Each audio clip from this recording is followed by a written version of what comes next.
Miss, pwede bang iwan ko muna dito yung kapatid ko? Bakit? Hi. Magsi-CR lang ako.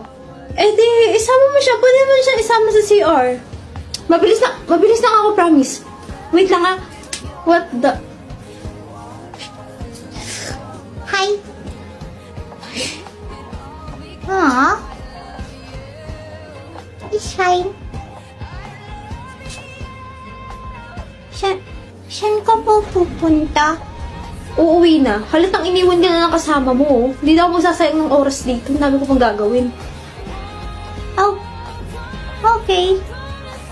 Ingat po.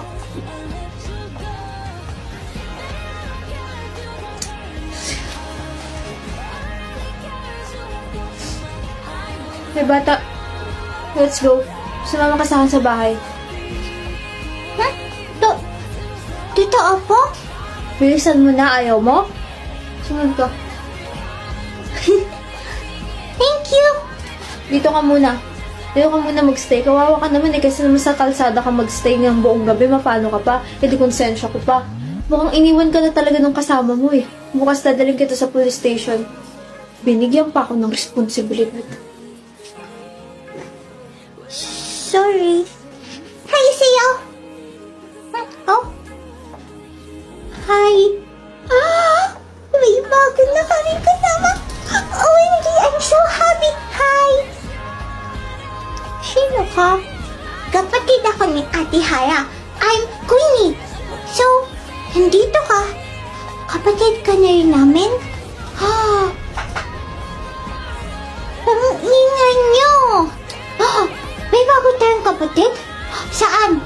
Huh? Meron na ulit? Wait! Meron na ulit? Meron na ulit? Saan? Meron na ulit? Asa? Ay! Ha? Ano meron? Ay! Nagkita-kita na kasi. Nasa labas naman. Ay nako. We're siblings here. Magkakapatid tayo dito. Yay! Yay! Yay! Ha? Okay.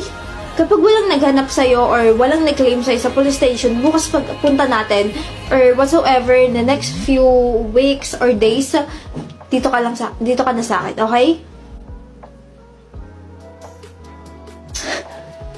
Sure!